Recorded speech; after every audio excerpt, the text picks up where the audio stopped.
রহমতুল্লাহ। প্রিয় ফেসবুকের সকল বন্ধুরা, আপনাদের জন্য আরেকটি ভিডিও নিয়ে আসলাম। সুন্দর প্রকৃতির মাঝে একটি দেখেন কত সুন্দর রাস্তা। কেউ যদি ঘুরতে চান অবশ্যই চট্টগ্রাম ফটিকছড়ি ২ নং দাঁতমারা ইউনিয়ন পরিষদের অন্তর্গত সেলফি রোড নামের যেই রাস্তাটি, আসলে একটু পরে আপনারা ওইটা দেখতে পারবেন। অবশ্যই যারা ঘুরতে চান চলে আসবেন, এখানে অনেক সুন্দর ঘোরার মতো জায়গা আছে।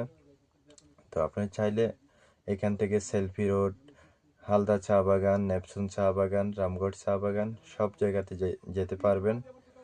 এবং আপনারা চাইলে এখান থেকে আরও ঘোরার মতো অনেক সুন্দর সুন্দর জায়গা আছে, সবাই যেতে পারবেন। অবশ্যই আমার ভিডিওটি দেখে থাকলে ভালো লাগলে শেয়ার